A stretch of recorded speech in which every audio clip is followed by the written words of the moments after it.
खेल मंत्रालय ने देश के 54 खेल संघों की मान्यता खत्म कर दी है और इसका सीधा असर अब खिलाड़ियों के भविष्य और ओलंपिक तैयारियों पर पड़ेगा। मंत्रालय के इस आदेश के बाद देश में कोई भी खेल संघ मान्यता प्राप्त नहीं रह गया है और अब भविष्य को लेकर खिलाड़ी अधर-झूल में है। ये रिपोर्ट देखिए। कोरोना संकट के कारण देश में खेल गतिविधियां पहले से ही बंद हैं और अब खेल मंत्रालय के एक फैसले के बाद तो खेल संघों के भविष्य पर ही सवालिया निशान खड़ा हो गया है। दरअसल 2 जून को खेल मंत्रालय ने 54 खेल संघों को मान्यता का आदेश जारी किया था, लेकिन दिल्ली हाईकोर्ट ने कहा कि मंत्रालय ने 7 फरवरी के बाद उसके आदेश का पालन नहीं किया और अदालत को पूर्व में सूचित किए बगैर फैसला लिया।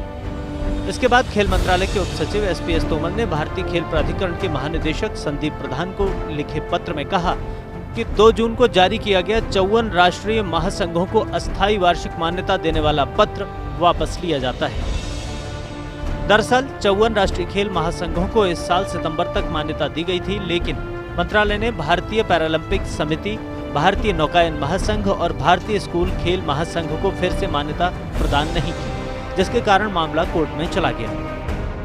मैं आपको बताना चाहूँगा कि भी हाल ही में जो दिल्ली हाई कोर्ट ने जो माननीय खेल मंत्रालय को, जो भारत सरकार खेल मंत्रालय है, उनको निर्देश दिया है कि जो 54 खेल संघ है इनकी मान्यता समाप्त की जाए। ये बहुत ही कड़ा फैसला है, निराशाजनक फैसला है, क्योंकि ऐसे ही कोरोना की भयंकर महामारी के अंदर खेलों का आयोजन नहीं हो पा रहा है और ऐसे में खेल संघों की मान्यता समाप्त करके एक खेल जगत के अंदर बहुत ही निराशाजनक फैसला आया है। माननीय दिल्ली हाईकोर्ट द्वारा खेल महासंघों की मान्यता रद्द करने का आदेश एक गंभीर विषय है। आगे ये कब और क्या फैसला लेंगे इस बारे में क्या करें, लेकिन मुझे पूरी उम्मीद है कि खिलाड़ियों और खेल हित के लिए केंद्रीय खेल मंत्रालय अपना मजबूत पक्ष रखेगा और जल्द ही बीच का कोई रास्ता निकालेगा। खेल मंत्रालय के इस आदेश के बाद देश में कोई भी खेल संघ मान्यता प्राप्त नहीं रह गया है।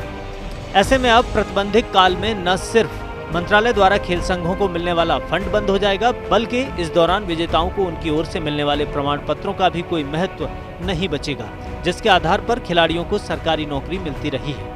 कोर्ट ने मंत्रालय को अगले आदेश तक यथास्थिति बनाए रखने को कहा है। अब मंत्रालय को खेल संघों की मान्यता के लिए फिर से नया प्रार्थना पत्र अदालत में दाखिल करना होगा। वैसे तो कोरोना के चलते फिलहाल खेल गतिविधियां ठप पड़ी हुई हैं, लेकिन अगर जल्द ही खेल संघों की मान्यता पर फैसला नहीं हुआ तो खेल गतिविधियां शुरू नहीं हो पाएंगी। बिना खेल संघों की मान्यता के कोई भी राष्ट्रीय चैंपियनशिप नहीं होगी, किसी भी अंतर्राष्ट्रीय चैंपियनशिप के आयोजन की अनुमति नहीं मिलेगी। खेल मंत्रालय के ताज़ा फैसले के बाद न केवल देश के खेल संघ बल्कि सभी खिलाड़ी भी परेशान हैं।